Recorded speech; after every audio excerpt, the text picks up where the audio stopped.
this week. So we have our monthly cheering of all realtors that the economy is heading into the toilet. All my stories, all my realtor friends are posting on their just stories. Pumped because the interest rates are going down, right? And that just means the economy is in deep trouble. And it's for sure in deep trouble. My brother-in-law, Dawson, said they should just let the economy fail. And he's not wrong. Lowering interest rates essentially is going to... push inflation up again? I don't know about if it'll it will on hard assets for sure. Like, I mean, they say that they would say, we're protecting the economy, but they're protecting people's wealth, right? And like, poor people don't benefit from low interest rates. Nope. Right?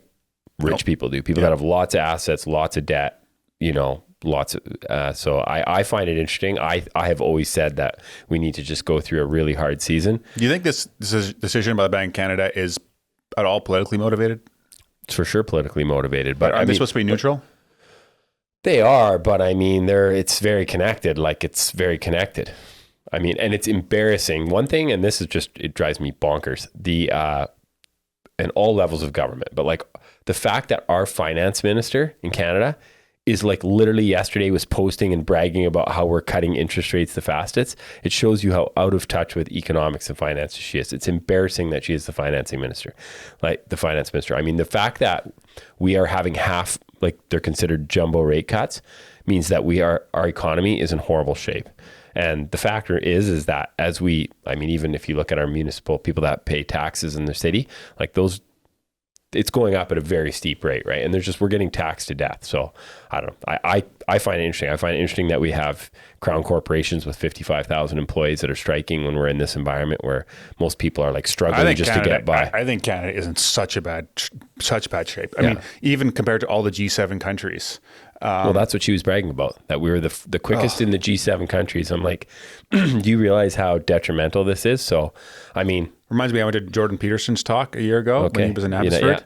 And he travels and does those talks all around the world. And he's like, Canada gets laughed at in all these other countries. And of course, you don't see that in the news because people don't want to read that.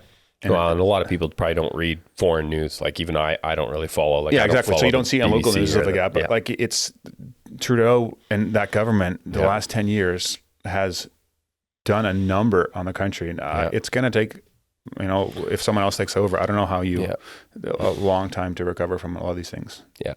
A lot of people are like, I actually met with clients the other day. We were looking at acreages and they're like, we're kind of thinking we should buy now. We're worried about prices going up in the spring. And I'm like, I'm not a fortune teller. I mean, totally could, but I don't see it. I mean, I just think that we're in a real trough here and there's a lot of debt that needs to get flushed out of the system. And you're seeing huge developers in Vancouver, like Thind Properties. If you Google that, THIND, like huge development, 70, 80, 90 million bankruptcies. Like that's not a lot. That's not a tiny amount of money. Like that is getting flushed out. Right. So what, like if that keeps happening, like well, that's why they're lowering rates like crazy, because they're like the Bank of Canada would be talking, and people can fact check me, but I'm 99% sure. Like the people they are talking to are like, the CEO at Scotiabank. Okay, yeah. TD, what are you seeing? Like when you see, if you Google loan loss provisions, like credit loan loss provisions, and you look at quarterly statements from banks, from the big 6 banks in Canada,